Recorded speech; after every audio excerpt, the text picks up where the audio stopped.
our topic for this afternoon is Nietzsche, Nietzsche's philosophy.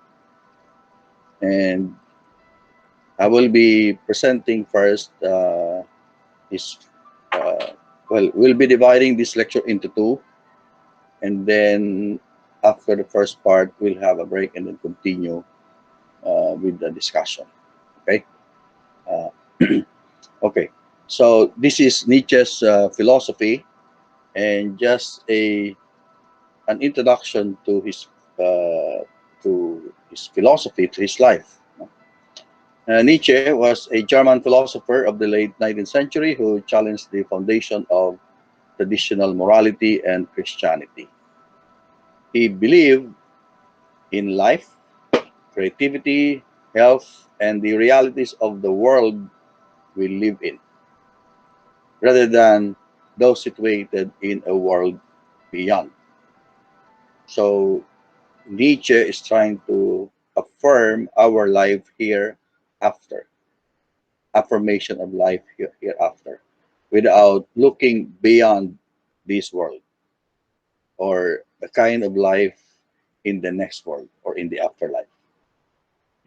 So that is the basic position of Nietzsche about human life. Human life is here and now, and we have to make the most of it. We have to affirm life in the here and now.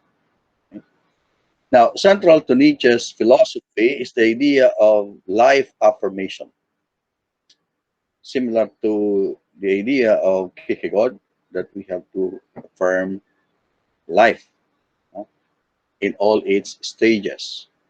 Now, this life affirmation involves an honest questioning of all doctrines, which drains life's energies, however socially prevalent those views might be.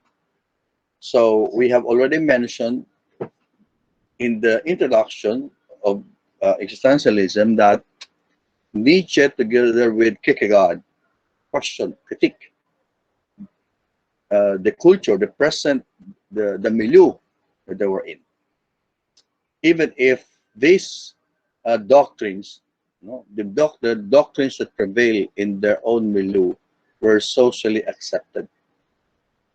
So it's like Nietzsche is trying to invite people not to be drawn to all these doctrines that for him sucks life's energies. We have to affirm life hereafter and not focus, not rely much on the doctrines. So we should not be dogmatic about the whole thing. We must be reflective. We must be critical of the doctrines that prevail in the society. So he's inviting us to be critical.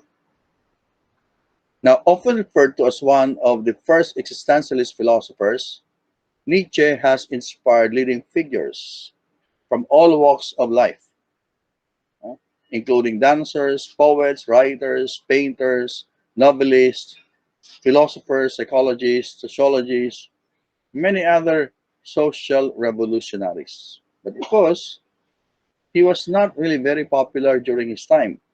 Nobody cared about his work. It was only after his death that people recognized the importance of his ideas and his works. Nietzsche is often described to be tragic, terrifying, strident, troubled, mad, some people would say. But he was a powerful, intense writer, a very intoxicating and charismatic thinker. And one description that I would really like about Nietzsche is that he was prophetic. He was prophetic. Prophetic in the sense that he can see what is coming, although people never realize those things that are coming, and coming in the sense that what is already happening in the society, in the culture that he was in. We will talk about this as we go along. Now, just a very brief discussion on his life and his works. So he was born in a small German town of Raaken on October 15, 1844. the same date of the 49th birthday of the Prussian king Frederick Wilhelm IV. And he was actually named after this Prussian king, Friedrich. When Nietzsche was 4 years old, his father, Carl Ludwig Nietzsche, died from a brain ailment. And the death of Nietzsche's 2-year-old brother, Joseph, would follow 6 months later. After his father's death, Carl Ludwig's death, the family moved to nearby Naumburg, where Nietzsche lived for the next 8 years with all women in his family. His mother, Francisca, his paternal grandmother, Erdmoth, his father's two sisters, Ghost and Rosalie, and his younger sister, Therese Elizabeth Alexandra, who would later take care of Nietzsche when their mother died. From the ages of 14 to 19, Nietzsche attended a first-rate boarding school, Solforta, located not far from their town, Naumburg, where he prepared for university studies. Here he would meet his lifelong acquaintance, Paul Dusen. During his summers in Naumburg, Nietzsche led a small music and literature club named Germania, and he became acquainted with the music of Richard Wagner, whom he would meet later on. The teenage Nietzsche also read the German romantic writings uh, of the German writer Friedrich Holderlin and Jean Paul Richter. After graduating, Nietzsche entered the University of Bonn in 1864, and he took up theology and philology, but his interest gravitated exclusively towards philology, a discipline which then centered upon the interpretation of classical and biblical texts. As a philosophy or philology student, Nietzsche attended lectures of Otto Jahn and Friedrich Wilhelm Ritschl. Nietzsche quickly established his own academic reputation through his published essays on Aristotle, Diogenes, and Simonides. In 1865, Nietzsche accidentally discovered Arthur Schopenhauer's The World as Will and Representation in a local bookstore. So he entered this bookstore. He was looking for something, but he accidentally found this book of Arthur Schopenhauer. The story goes that he actually stayed there for quite some time reading the book. So he was then 21 years old, and Schopenhauer's atheistic and turbulent vision of the world, in conjunction with his highest praise of music as an art form, captured the imagination of the young Nietzsche. Now, 2 years later, in 1867, Nietzsche entered his required military service.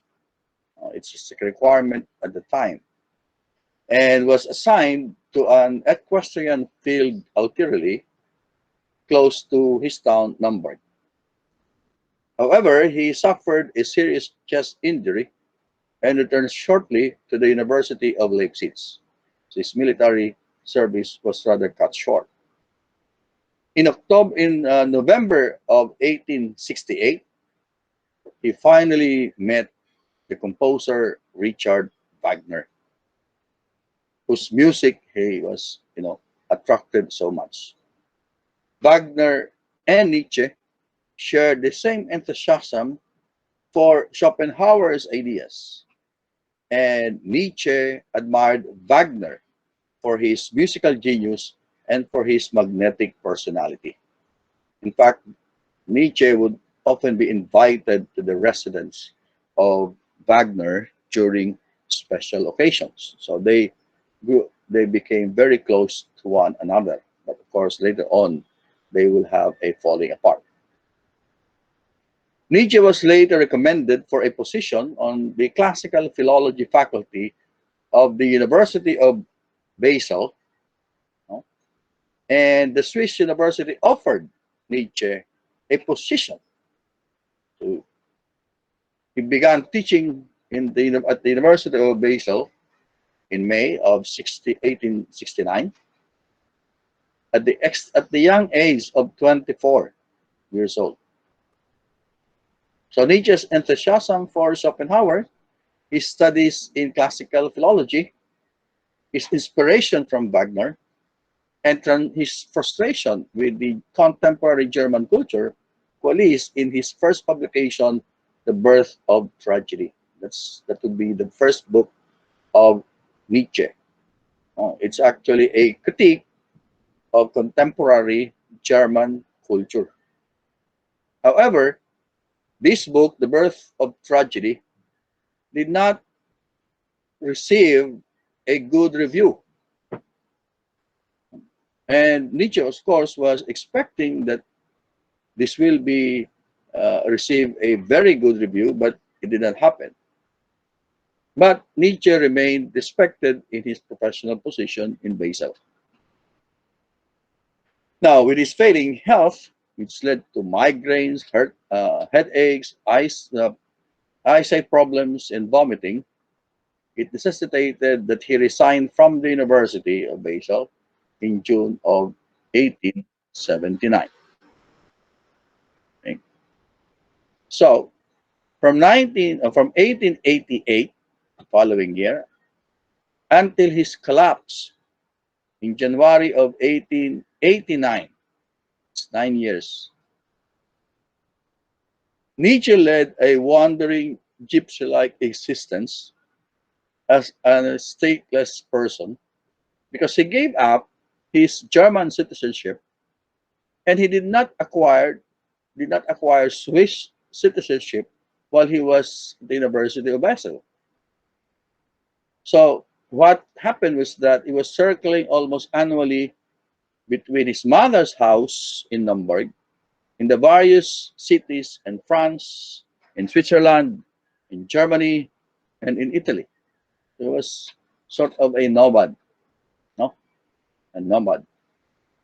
Now, on a visit to Rome in 1882, he was already 37 years old at this time.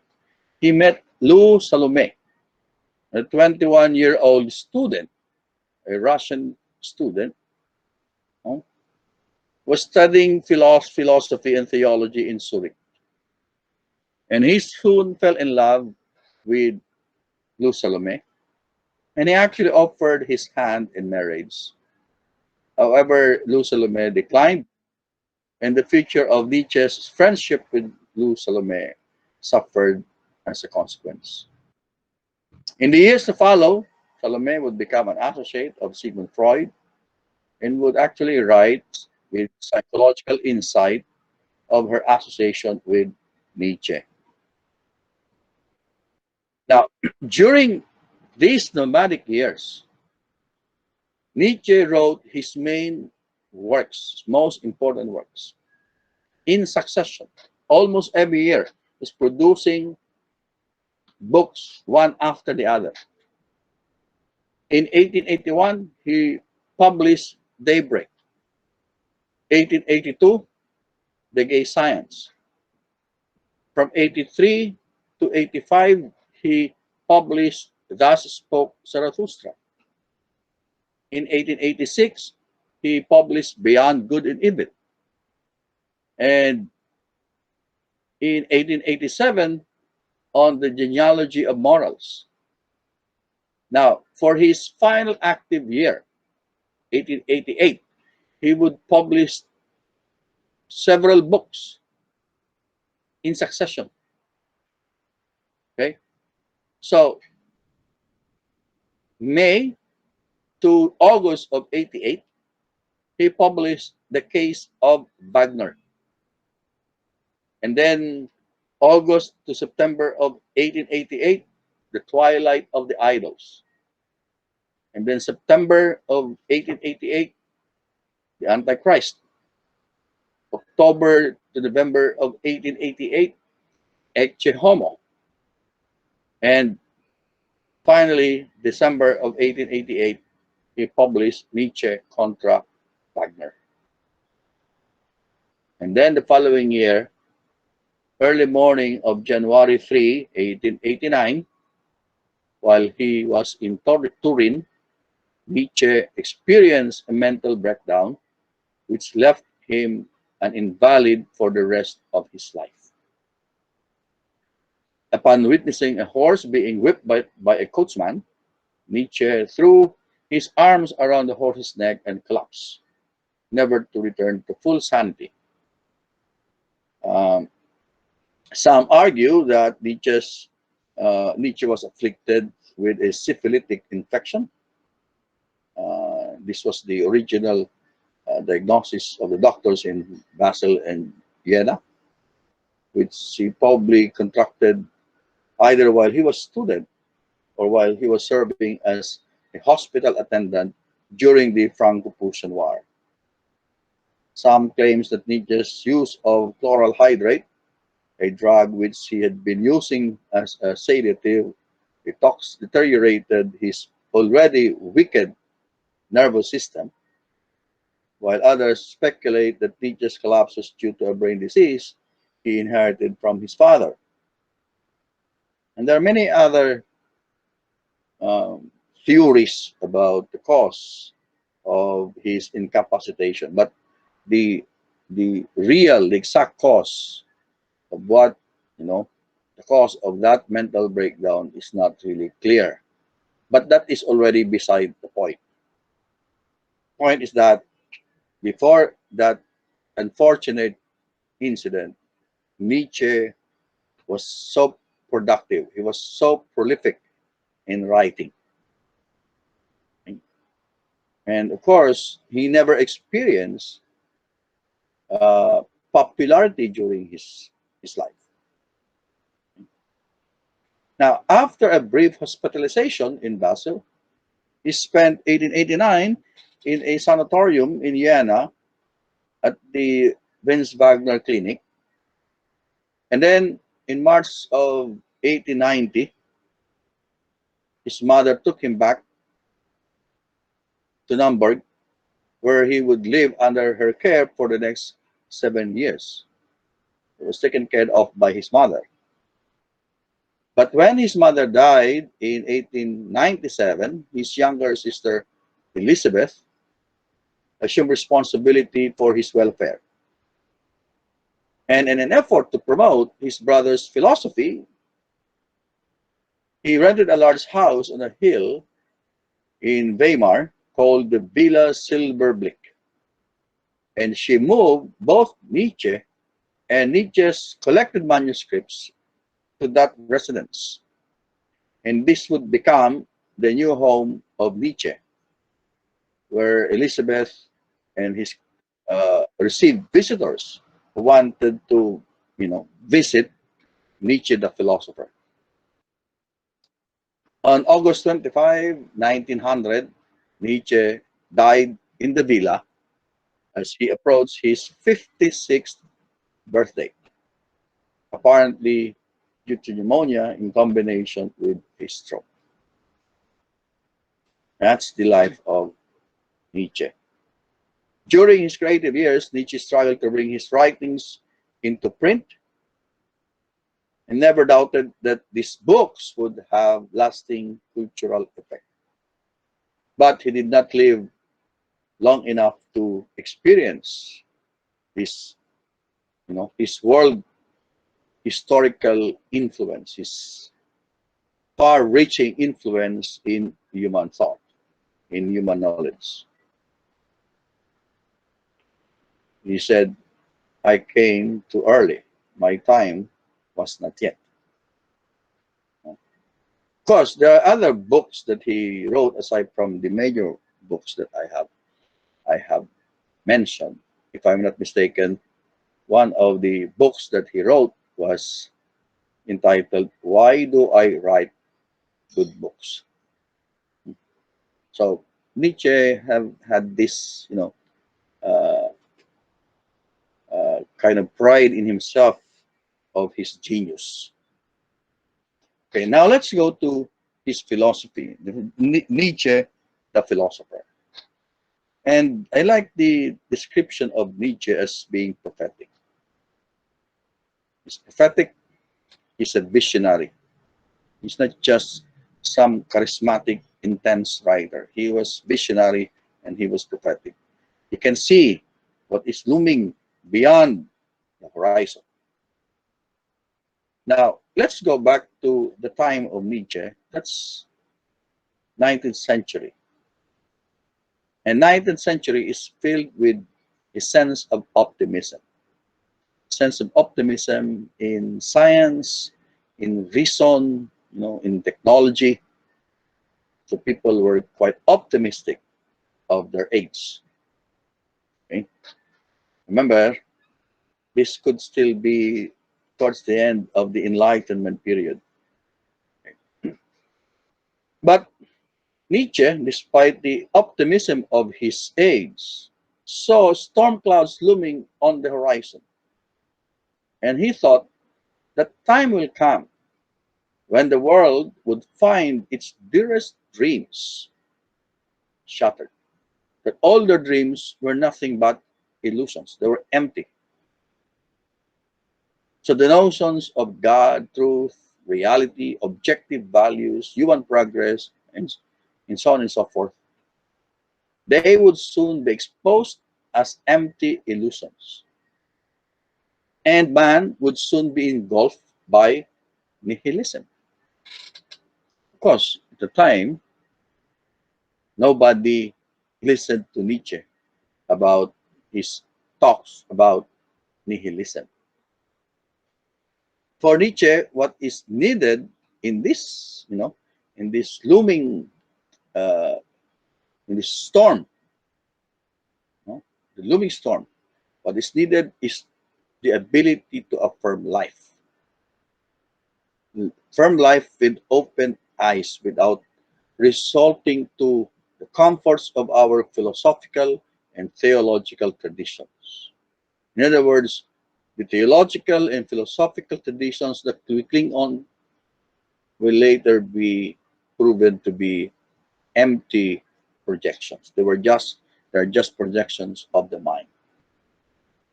So like Kierkegaard, he took it as his mission to criticize the culture, his milieu, the society he lived in, which he thought reached an unprecedented low point. Because people were quite optimistic, have this positive attitude to their, about their time, during their time. But Nietzsche was saying, you will soon realize that all of these are just projections of the mind. So he wrote that philosophers are like surgeons who apply the scalpel of their thoughts to the chest of the very virtues of their time to understand and excise the pathological conditions that plague humanity. So our thoughts, the philosopher's thoughts, are like scalpel. Be cut on our chest to reveal the pathological conditions, the pathological conditions of our life, of our humanity. And Nietzsche would carry out this mission in a style that is rather sketchy, irritating, slippery, expressing his thoughts in aphorisms or short statements, which are meant to provoke and challenge the reader. So in this approach, he was like Kierkegaard, who invite the reader to reflect, to analyze, to think for himself. That's the prophetic Nietzsche. Now, let's go to the next point. Philosophy as pathology and therapy. Nietzsche was convinced that traditional philosophy is not simply a result of intellectual mistake, but it is also a symptom of a deep-seated psychological disease which needs to be cured. Okay? Remember the analogy of the philosopher stuck as a scalpel cuts on our body to expose the pathological condition. So for Nietzsche, philosophy is not just a result of intellectual mistake, it's also a symptom of deep-seated psychological disease. Our problem, according to Nietzsche, is our lack of honesty and fear of our own subjectivity. We're afraid of ourselves. We hide so many fears, so many insecurities. So the philosopher sees himself, this traditional philosopher, sees himself as one who simply mirrors reality in his thoughts while deluding himself that he has stamped out any trace of his own personal commitments in his seeming objective analysis. Because the philosopher, the traditional philosopher, according to Nietzsche, its purpose is to analyze reality objectively and come up with his own objective analysis, hoping that his analysis he can distance himself from his own analysis of reality. According to Nietzsche, that is not the case, because the philosopher actually uh, projects his own thoughts, projects his own fears, his own idols, so to speak. So this is coming from Beyond Good and Evil. He writes, what provokes one to look at all philosophers half suspiciously, half mockingly, is not that one discovers again and again how innocent they are, or how often and how easily they make mistakes and go astray. In short, their childishness and childlikeness, but that they are not honest enough in their work. This is an indictment of the philosopher. Although they make a lot of virtuous noise when the problem of truthfulness is touched even remotely. In other words, when they hear about truth, then they chatter, they make noise. They all pose as if they had discovered and reached their real opinions through the self-development code, pure, divinely unconcerned dialectic, as opposed to the mystics of every rank who are more honest and doltish in talk of inspiration. While at the bottom, it is an assumption, meaning the philosophers are just making assumptions, a hunch, indeed, a kind of inspiration, most often a desire of the heart that has been filtered and made abstract, that they defend with reasons they have sought after the fact. They are all advocates who baptize, they are all advocates who uh, resent that name, and for the most part, even wily spokesperson for their prejudices, which they baptized as truth. So the prejudices of the philosophers became the truth for the philosophers. And very far from having the courage of the conscience that admits this, precisely this to itself, very far from having the good taste of the courage, which also lets this be known, whether to warn, or an enemy or friend, or from exuberance to mock itself. So that is some sort of an indictment of philosophers. It's a critique. It's a criticism of the philosophers. Now, Nietzsche said, but every philosophy is a personal confession of its author, a kind of involuntary and unconscious memoir. So, every philosophy of a person is a personal confession of the philosopher himself, a memoir. And then he continues, gradually it has become clear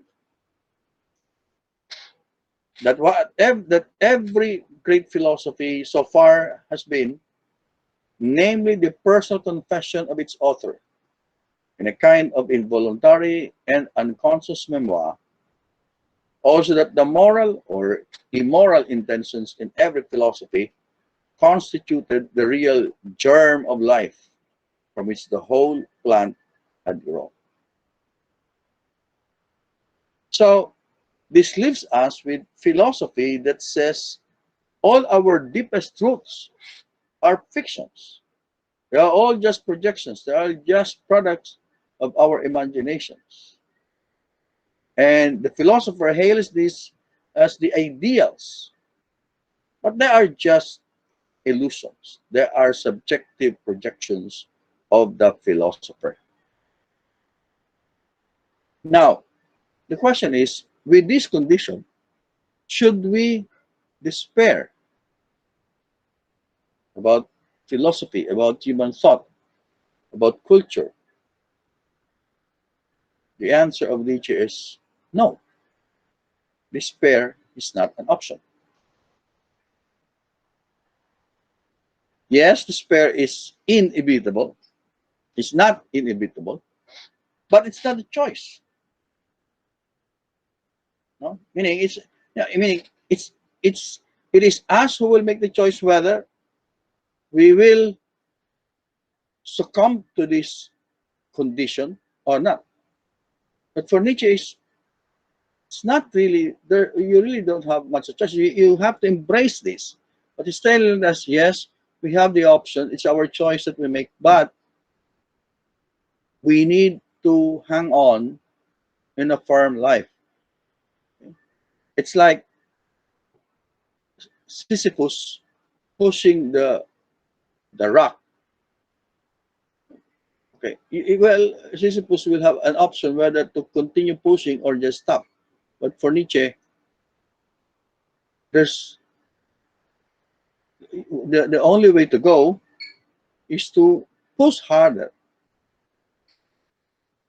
Okay, but people will no longer push.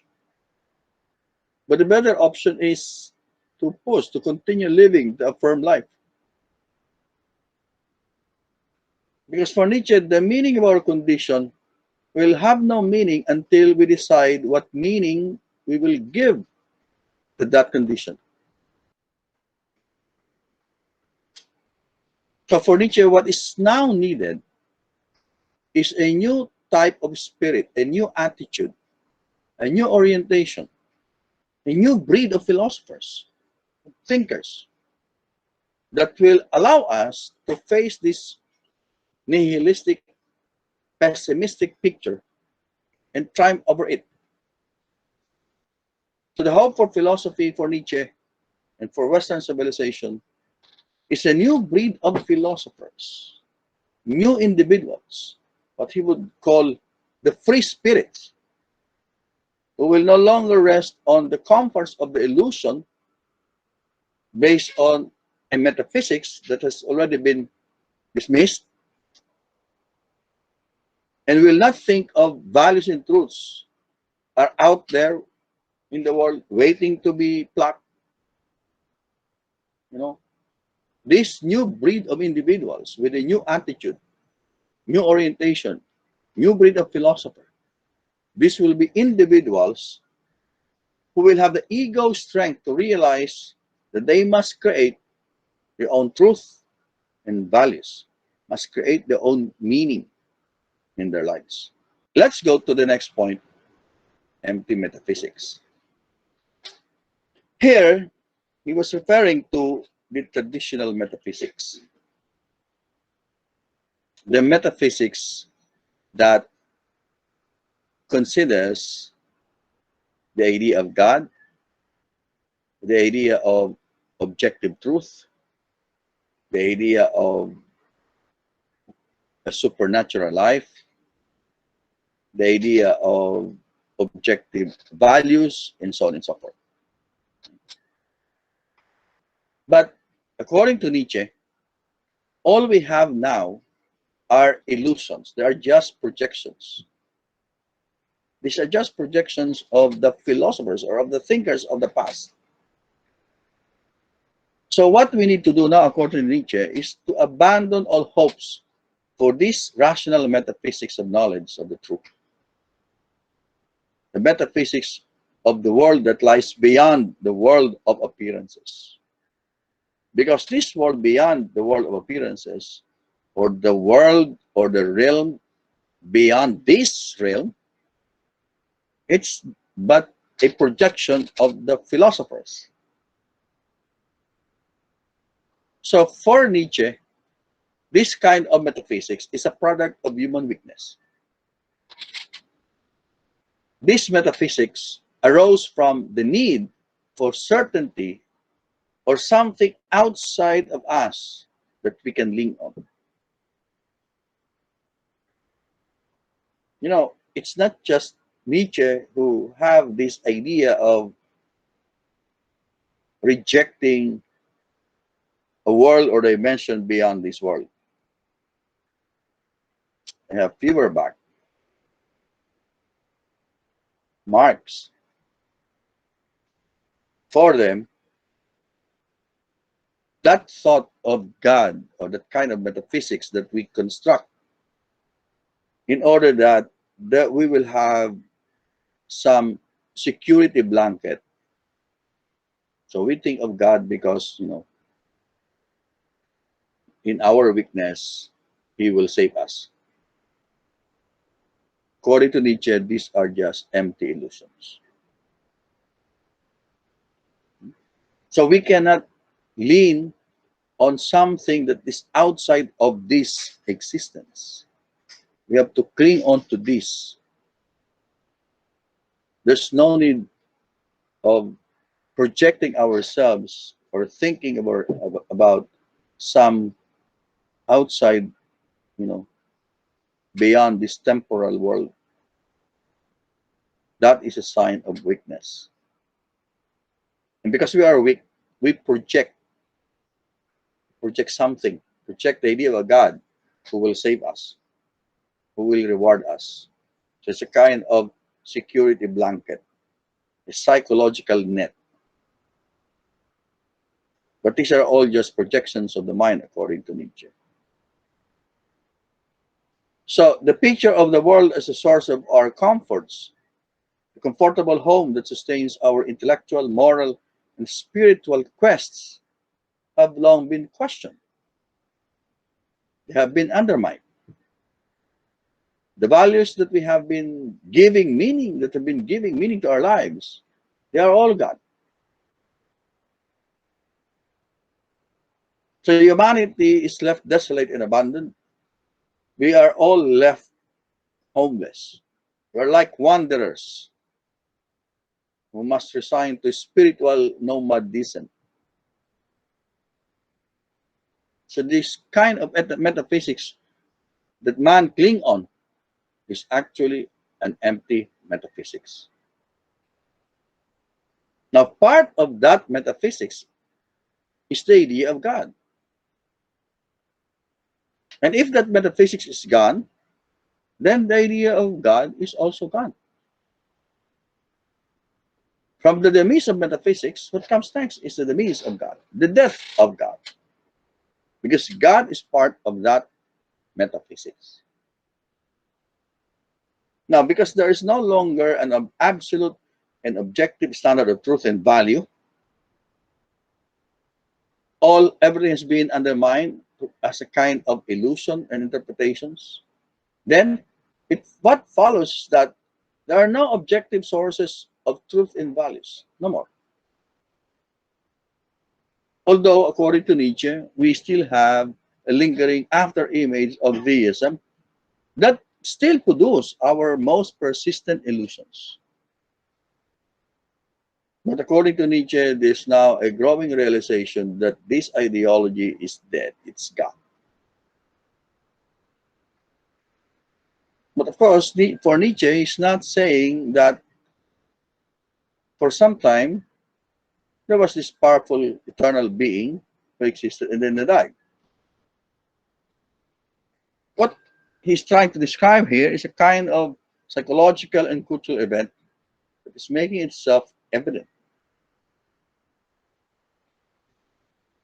But what caused this demise of metaphysics?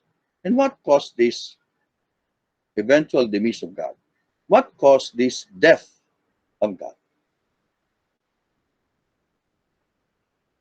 According to Nietzsche, what actually caused this demise of God is the age of science and technology that undermines the place of God in people's lives.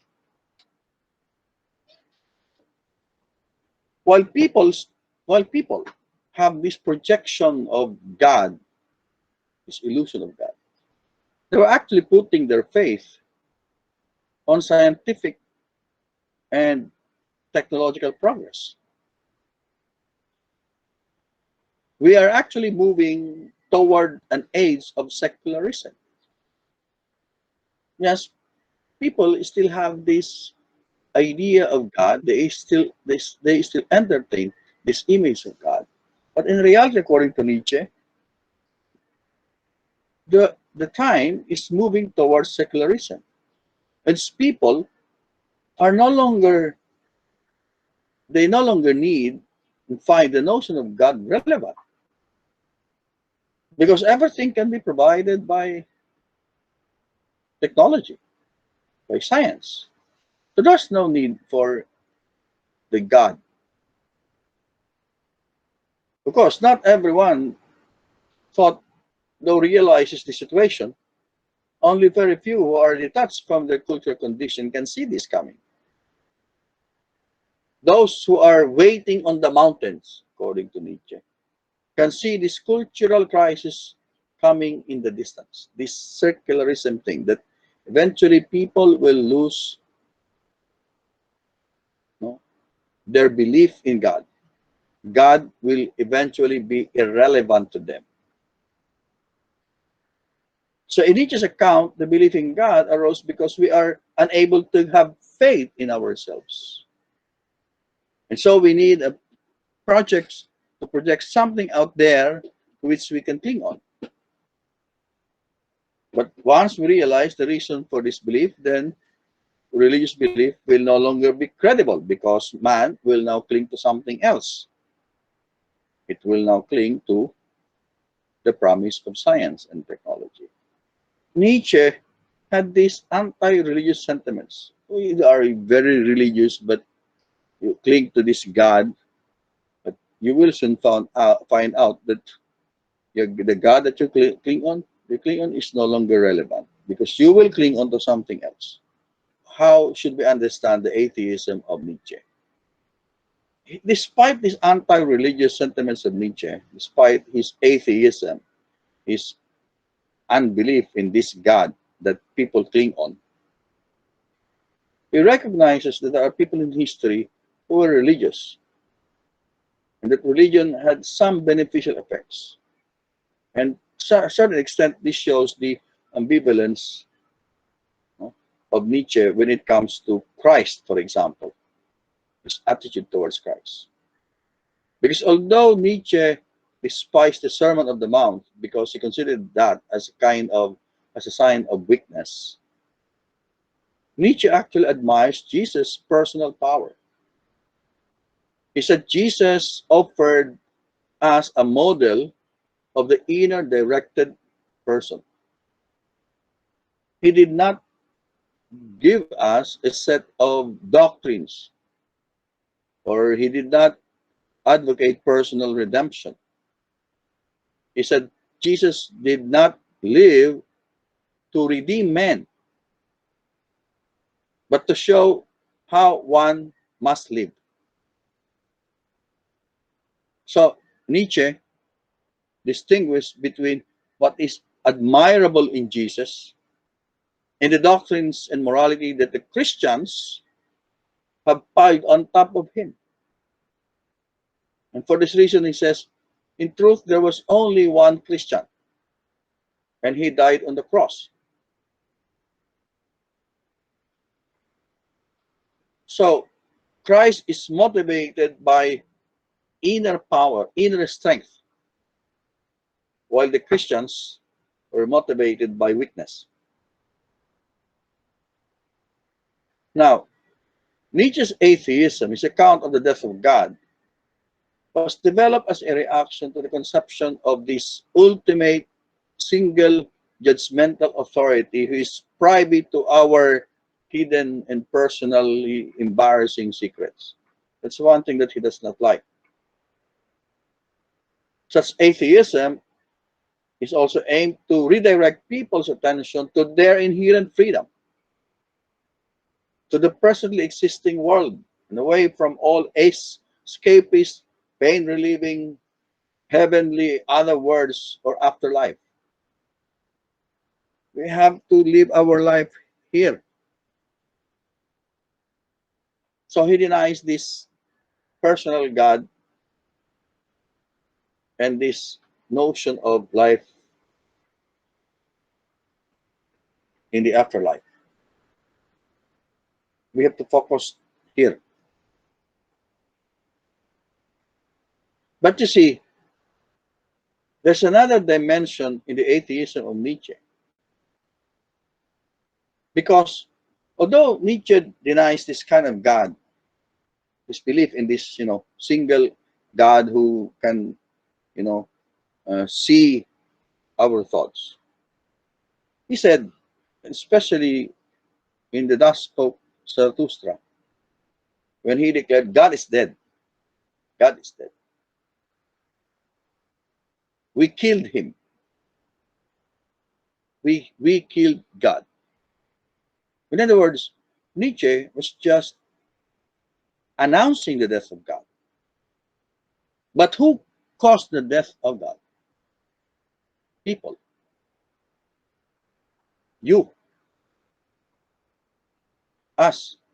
We killed him. Because of our life. Because although we say we believe in this God, we believe in Jesus, for example, but we never live the life that Jesus showed us. Okay.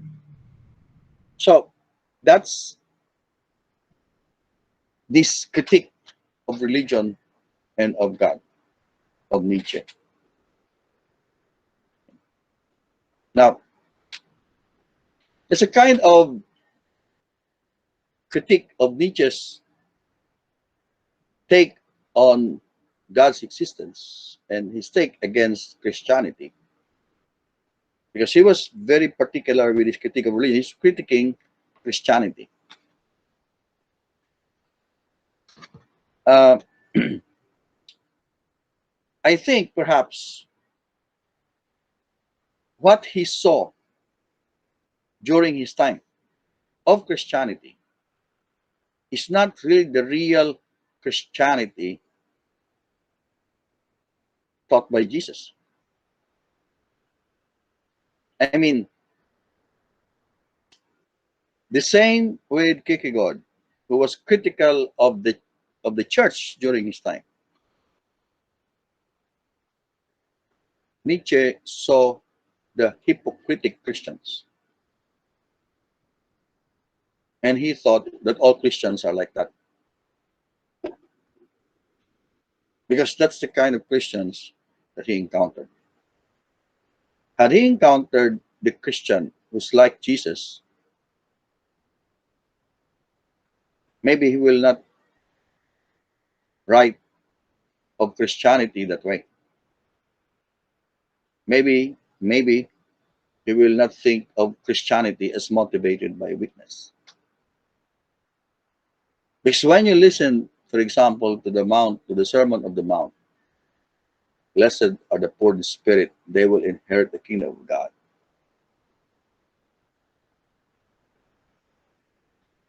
It's not really glorifying poverty of spirit. And if a Christian follows or subscribes to that teaching, it does not mean weakness. It does not mean a kind of herd mentality. Because a Christian can actually accept that teaching and affirm life here on earth. Because real Christianity, what real Christianity teaches that, yes, we anticipate, we project our lives to the eternal life. But it doesn't mean that we abandon our life here. We still have to live our life to the fullest here. Now, it is those Christians who, because they desire to obtain eternal life, they just focus on that life and neglect their life here. That's what Nietzsche probably see as a kind of weakness. Anyway, let's go to nihilism and the will to power, because this is leading towards the Ubermensch. Now, so the death of God leads to nihilism. Without God, no objective sources of values, no moral, social, and political values. If there are just projections or interpretations. And most people realize that religious beliefs are empty and that progress through science does not offer any meaning or purpose at all. So it's like man projected God, but abandoned God altogether and cling onto science and the promise of science, but science will no longer be able to offer any meaning at all. So what do we have? A sense of emptiness, a sense of nihilism. Everything will amount to nothing. No supernatural order, no God, no values, no divinely and rationally ordained goal. God, without God, we are left to ourselves. That's what he called perfect nihilism. And out of this condition, however, a counter movement finds expression. A movement that in some future will take the place of this perfect nihilism. And this will come only after and out of this perfect nihilism. And therefore, the advent of nihilism is necessary because it made us realize what kind of values we really had. Out of nihilism, we realize our values. And this is an opportunity to choose and create our values. Because for a long time, values, according to Nietzsche, have been just forced on us based on this kind of metaphysics. So while the death of God and the consequent nihilism may signal a calamity for the weak, it will bring opportunity for the strong. It will be an opportunity for the strong. All our activities manifest a drive to achieve mastery and to exert personal power over our environment, over our condition. And this principle is the will of power. So out of nihilism will emerge this drive to achieve mastery of ourselves. Okay? To achieve mastery over our condition. This is the will to power. This is the fundamental psychological force in human life. So the fundamental drive motivating all things in the universe is the will to power. The will to master oneself. So this will to power, which Nietzsche refers to as instinct for freedom, is the drive for autonomy, from and dominance over all other wills. This will to power can be found in the unrefined expression in the rape and pillage and torture of primitive barbarians. But it can also be refined. It can also be refined into a kind of cruelty against oneself, struggling to make oneself deeper, stronger, and achieving an independent mind. This is the instinct for freedom. The will, to power to be, to actualize oneself. So this will to power lurks behind the meaning creating activities of different sorts of people. You can find this will to power. You can find this in the saint who disciplines his body and mind through the rigors of fasting and meditation in order to achieve an ecstatic experience. It can also be found in the artist who struggles against criticism, who imposes vision on the world in the canvas. Or it can also be seen in the lover who risks rejections and face difficulties to win the affection of the person that he loves. Or it can find expression in the student who strives in his studies to achieve his ambition. Or you can see this in the athletes who tortures himself in training just to attain the victory that he desires. All of these are manifestations of the will to power.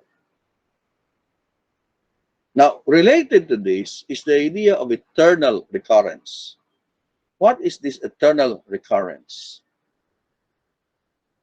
One interpretation is that eternal recurrence is the idea that at some point you are going to return to your original position. Okay? But the more important interpretation of that eternal recurrence is the recognition that everything is connected and nothing is permanent. And that if one says yes to one thing in the universe, one must necessarily say yes to everything. In other words, consider this life as eternally recurring. That means there is no way out in this situation. It keeps on coming back. But the coming back is not important. What is important is that you cannot escape this world.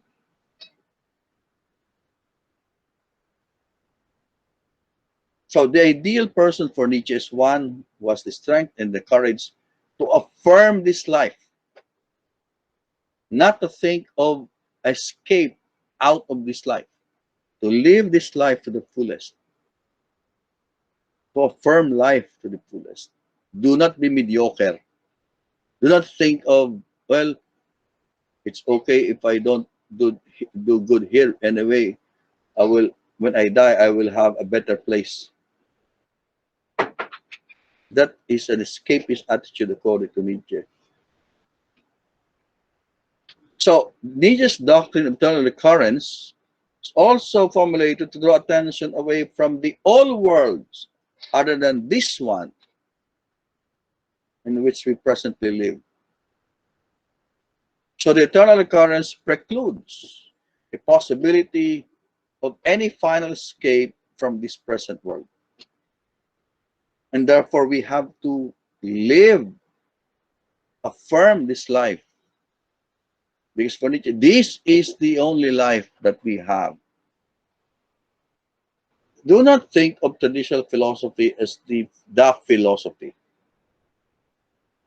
as the only love of wisdom. That when you try to critique this traditional philosophy, and therefore you don't love philosophy anymore. In fact, when you critique philosophy, you show all the more your love for wisdom. Be open to philosophy itself. I mean, yes, for example, yes, I understand and I love traditional philosophy. I subscribe to the philosophy, to Christian philosophy.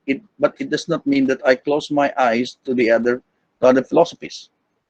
If I have to defend Christianity against Nietzsche's critique, I already hinted this in my discussion, that perhaps the kind of Christianity that Nietzsche saw in the Christians that he encountered during his time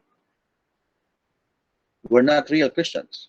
If you are familiar with the teachings of Jesus, the gospel in the gospel, if Nietzsche is critical of these hypocritical Christians, Jesus was also critical of the hypocritical Jews, the Pharisees, and the scribes, because they were projecting that they believe in this God,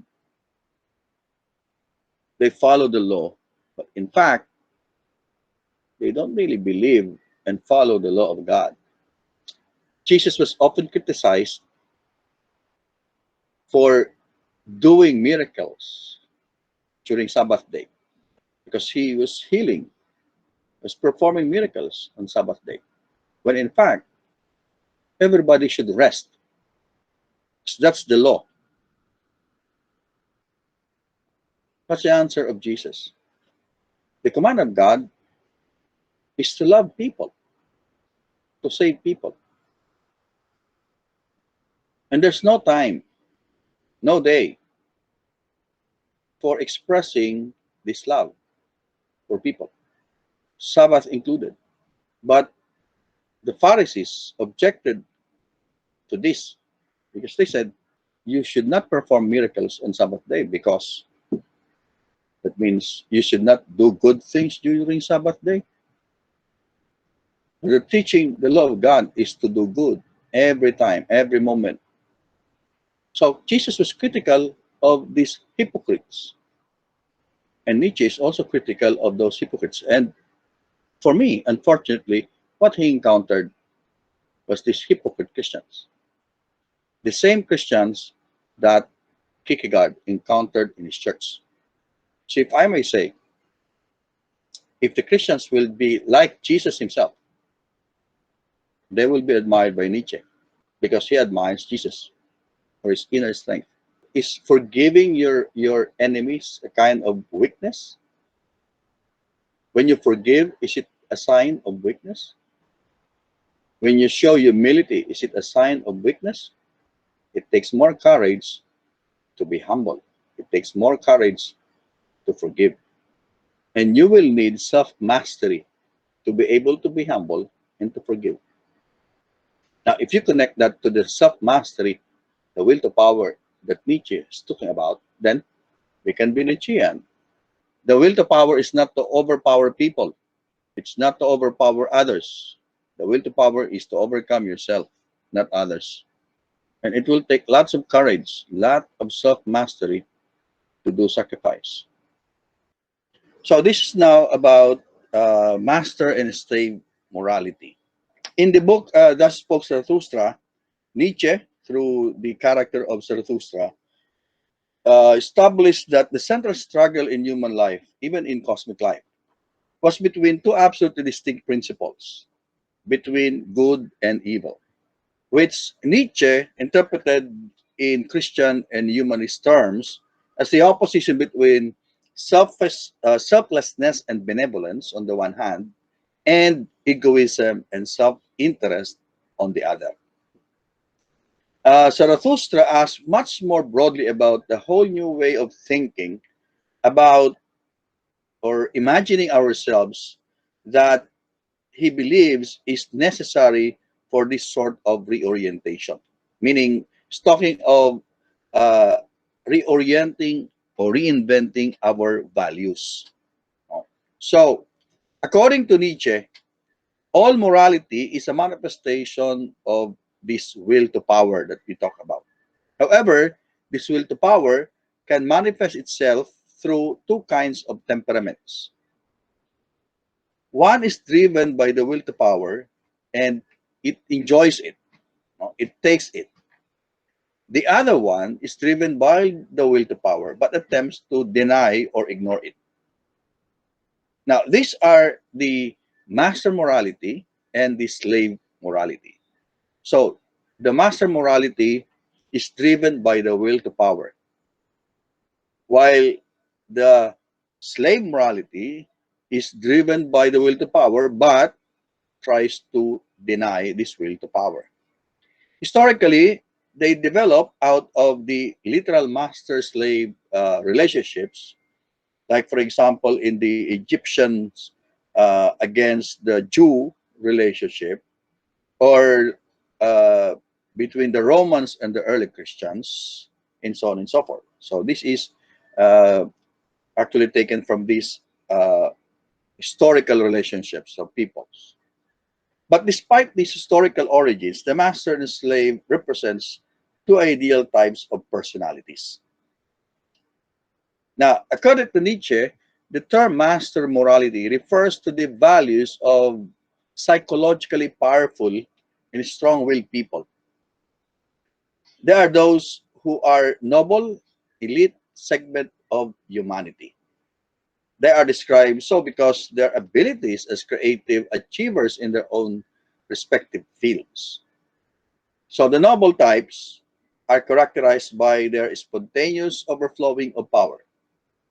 They determine their own values, and they are never at the mercy of the approval of others. Instead of resting comfortably on social conventions uh, and the authority of the others, they are confident in bringing their own values. So they are the ones who can create, who can, discover their own values. The good for the masters refer to anything that leads to self-fulfillment and actualization and the affirmation of one's abilities and capacities. The identity, they identify the good with nobility, strength, courage, power, pride, and other similar values. The bad for them is anything that restricts their growth, their development, or anything that is associated with weakness. And they also identify the bad with the common, banal, pathetic, cowardly, timid, humble, and so on and so forth. So this is the morality of the aristocratic, the noble caste. Okay, they celebrate themselves as the good. Now, the strength of the master does not primarily refer to physical strength. To be a master means, first and foremost, to exercise power over oneself, meaning to master oneself. So it's not about overpowering other people.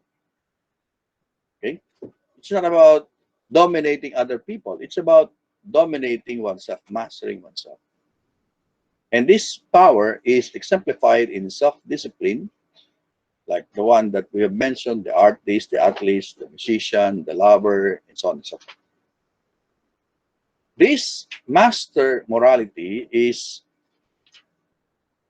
uh, manifested in the free spirit. This is the temperament of what Nietzsche calls the free spirit. So, what is the free spirit? He is someone who has the flexibility of mind, and he's someone who is not caught up in any one particular point of view or dogma. He does not subscribe to any particular dogma. Instead, he looks at the world from different perspectives. He tries to uncover the prejudices and assumptions that underlie any particular point of view.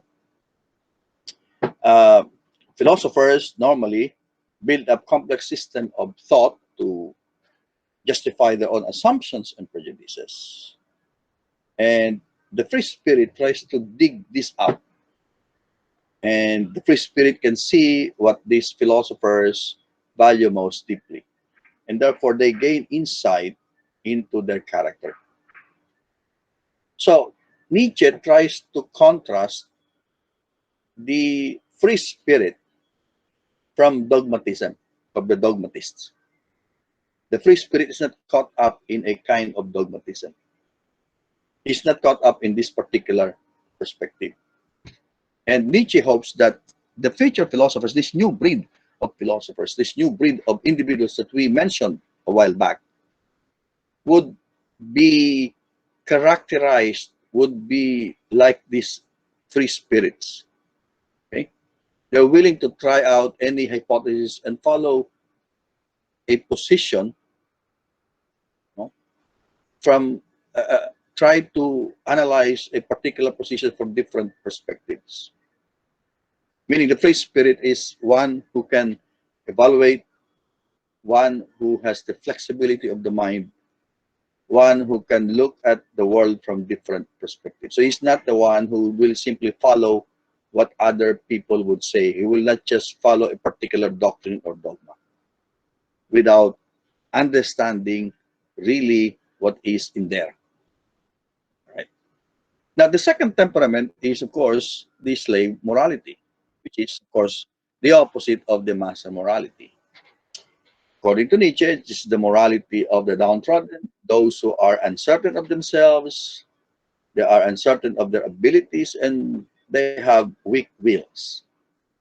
It is the morality of those who lack the power to be creative, to be assertive, and they don't have a strong values of their own. Their values arise out of fearful and resentful reaction to the values of the strong. And since the weak lack the power of the noble, they regard the strength of the strong as vices, as evil. So the slave refer to the good and identify the good with anything that makes life easy, safe, justifies weakness, the qualities of they admire the qualities like patience, humility, pity, charity, abstinence, modesty, compassion. These are considered to be virtues. The morality of the slave um, is the morality of the poor, the sick, the unhappy, the oppressed, no? And they see life as something that is bad, wrong, identify the masters as evil. Now, this slave morality is manifested in the herd. And Nietzsche used this term herd uh, to refer to what is common, what is mediocre. He sees the herd as like the animals who just, follow everything. They, like any individual will, they are living based on group instincts and so on and so forth. So, according to Nietzsche, this herd morality uh, will render everyone equal in mediocrity. So he speaks out strongly against this morality of the herd that encourages dull mediocrity. He finds a mediocrity in modern scholarship, which is overly concerned with digging up what he refers to as dry, dull facts. So Nietzsche's ideal philosopher creates meaning and values, one who does not simply deal with empty facts. And his ideal philosopher, of course, would be the free spirit.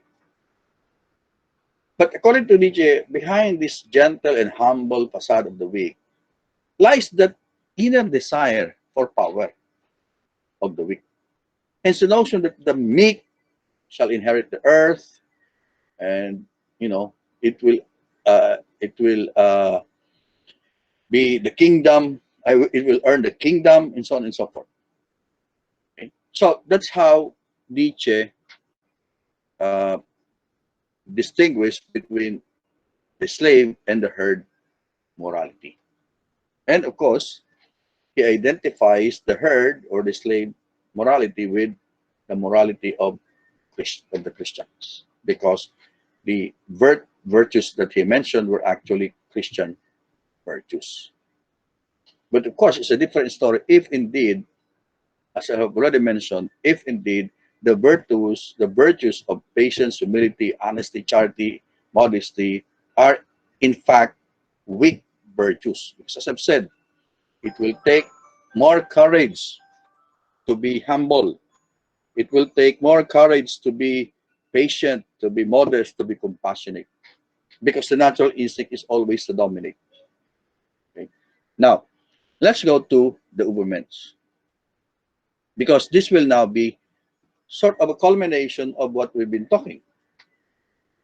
So you have, first of all, the critique of Nietzsche of the present era, is the present society or the present milieu.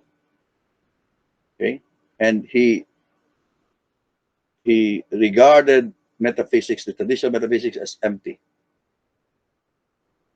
ushering in a kind of nihilism.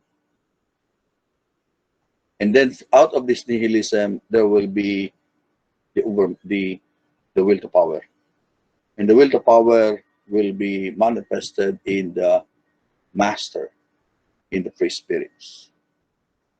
And finally, finally coming together in the Ubermensch. So the demise of the objective internal source of our values has resulted into a kind of crisis of values. And since our values are simply rooted in our own system, it seems that there is no values worth embracing. It seems that we are brought into a kind of abyss of nihilism. But Nietzsche insists that, on the contrary, it has actually led us into a threshold of a new form of human existence, which would involve a revaluation of values. A revaluation of values. Of course, this doesn't mean that we're going to invent new set of values. It simply means that we have to affirm the values that express our humanity. The values that would express our humanity. And of course, the values that express our humanity would be the one that will, express our will to power. It will express our self-mastery. So for Nietzsche, the categories of good and evil are actually categories of the weak. They represent the illusion that there is an objective basis or facts, moral facts in the world by which we can determine whether something is right or wrong, or good or bad. So he said, we need to overcome that. We need to go beyond this category of good and evil. Going beyond good and evil. Because good and evil is a category of the weak. So the term is derived from Thus Spoke Zarathustra, in which Nietzsche proclaims the Ubermensch as the end goal of humanity. The Ubermensch is someone who has refined his will to power, that he has freed himself from all outside influences and created or affirmed his own values. So Nietzsche refers to the higher mode of being as Ubermensch and associates this doctrine with eternal recurrence, meaning the Ubermensch will embrace eternal recurrence. He will affirm, he will have a universal affirmation of this life. He will accept this life and live a life of excellence instead of dull mediocrity. So it's only the healthiest, the Ubermensch, who can love his life here in its entirety. So in relation, so this will be this. He will be able to overcome, uh, this all too human. He will be able to overcome his the all too human aspects of his personality. Okay? So Nietzsche summarizes his ideal humanity in the image of the Ubermensch. the individual who will be the fulfillment of all the unfulfilled potential of humanity. Because for Nietzsche, in traditional philosophy, metaphysics, with the slave morality, man will never be able to fulfill his potential. So the dismissal of metaphysics, the death of God, the dismissal of the universal objective values, the death of God provides a glorious opportunity to be strong, to be fearless, and to emerge from the herd, from the common, and to become a movements. And the Ubermensch should be the goal of everyone. But again, what is this Ubermensch? The Ubermensch is not someone who will conquer other people. The Ubermensch is not someone who will overpower, dominate other people.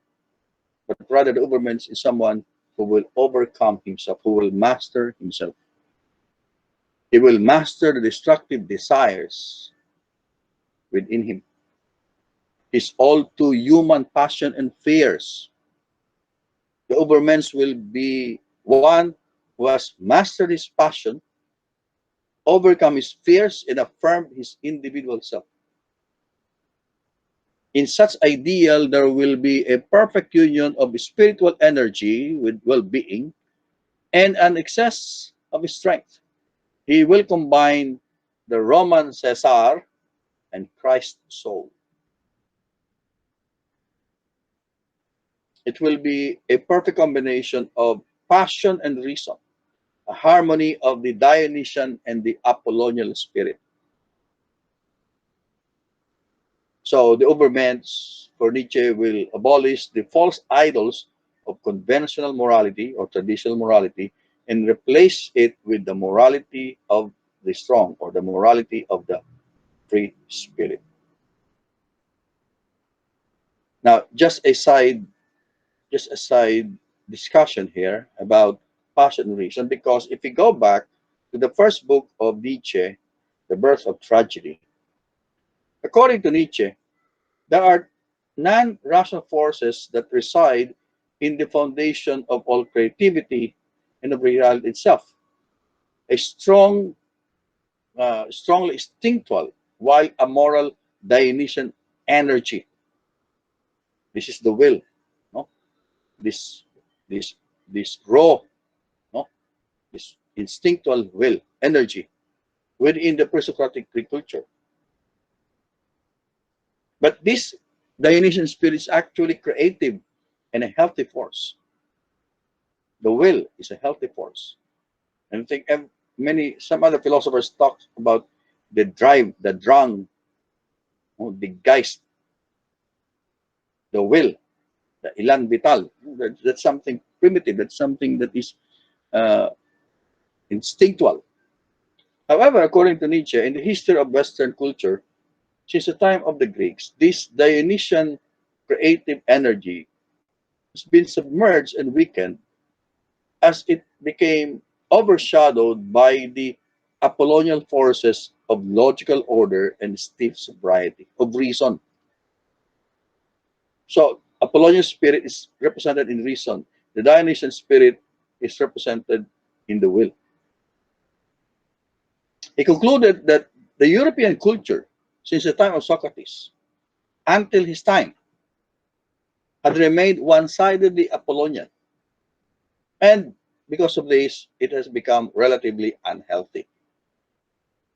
So as a means towards cultural rebirth, Nietzsche advocated the resurrection and fuller release of the Dionysian creative artistic energies, those that are associated with primordial creativity, joy in existence, and the ultimate truth.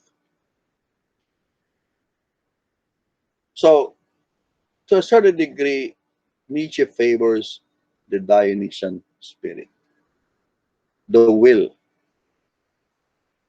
the passion over reason, because reason has been logic has been so stiff, so formal, that it has weakened the creative spirit within man, the Dionysian spirit within man. So, in the Ubermensch, there will be a combination of the Dionysian spirit and the Apollonian spirit. Combination of inner strength and, of course, uh, the inner strength and the outward, strength.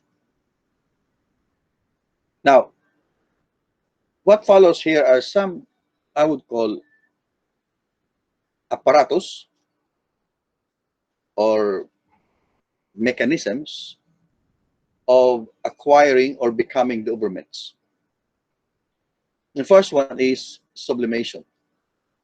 Sublimation is the act of repressing one's immediate instincts for power in order to achieve a more refined expression of power.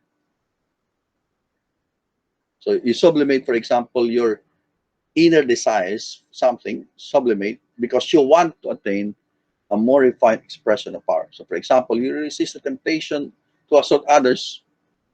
Instead, I can turn that instinct of cruelty inward upon myself, so that I make my mind and my will strong. Okay. The second is of self-overcoming. According to Nietzsche, we are both creator and a creature. We are both the animal with its instincts for cruelty and aggression, and the Ubermensch with his self-made will and set of values. And in order to overcome or to become more noble, to approximate the Ubermensch, we must turn our animal instincts for cruelty against the creature in us.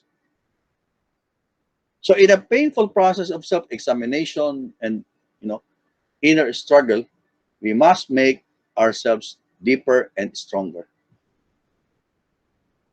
So he calls this self-overcome. It's a kind of self-punishment. There is an order of rank according to which the spiritual strength of people can be measured. Nietzsche suggests that the strongest people are marked by a cruelty to themselves, according to which they mercilessly expose their very prejudice and assumption in order to dig more deeply into themselves. So pretty much like if you are training for something, no, if you want to achieve something, what do? You sacrifice, you punish yourself in order to achieve more. Those who want it easy, they never reach their destination, their dreams. But if you're going to sacrifice, punish yourself during the night and read and finish your papers, you'll achieve something. But if you want to take it easy, just, wasting your time with playing games and games and games and games, you all want comfort, then you will achieve nothing. Last point, Nietzsche on truth and good. And this one is connected to Nietzsche's notion of perspectivism. An understanding of Nietzsche's work as a whole relies on a solid grasp of his views on truth and language, and his metaphysics and conception of the will to power. At the very bottom of Nietzsche's philosophy lies the conviction that the universe is in a constant state of change, and his hatred and disparagement of almost any position can be traced back to that position's temptation to look at the universe as a fixed in one place. That everything is fixed, everything is permanent. But according to Nietzsche, the universe is in a constant state of change. Now, Nietzsche is skeptical of both language and truth because they are liable to adopt a fixed perspective towards things. Once you put it in language, it becomes fixed, it becomes permanent. What we call truth is only a mobile army of metaphors, metonyms, and anthropomorphisms. So his view of this is that arbitrariness completely prevails within human experience. Concepts originate via the very artistic transference of nervous stimuli into images, and truth is nothing more than the invention of fixed conventions for merely practical purposes, especially those of repose, security, and consistency. So words, unlike thoughts, are fixed. Once you put it in writing, it becomes fixed. Once you utter it, it becomes fixed. Our thoughts are not. Our thoughts can flow and change, just as things in themselves in the universe flow and change. But a word, once you have uttered it, it cannot be changed. Because language has this tendency towards fixity, it expresses the world in terms of facts, things, which has led philosophers to think of the world as a fixed, so something fixed, rather than fluid, rather than consider the world as flexible, malleable. The world of rigid facts can be spoken about definitively, of course, which of course is the source of conception of truth and other absolutes like God and morality. Nietzsche, however, sees the facts and things of traditional philosophy as far from rigid and subject to all sorts of shifts and changes. He's particularly brilliant in analyzing morality, showing the concept of good, for instance, and has the opposite meanings at different times. So the underlying forces, or the underlying force driving all change, is will. Will is the driving force of everything that changes. And according to Nietzsche, this in specific, all drives boils down to a will to power. A drive for freedom and domination over other things. Now, the concept of good has many different meanings over time because different wills have come to appropriate the concept of good. And therefore, meaning and interpretation are merely signs that the will is operating on a particular concept.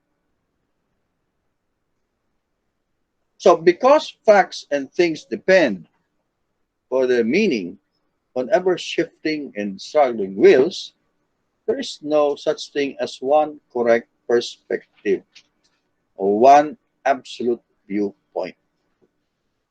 Each viewpoint is the expression of some will or another will. So rather than try to talk about that truth, we should try to remain as flexible as possible, looking at matters from as many different perspectives as possible.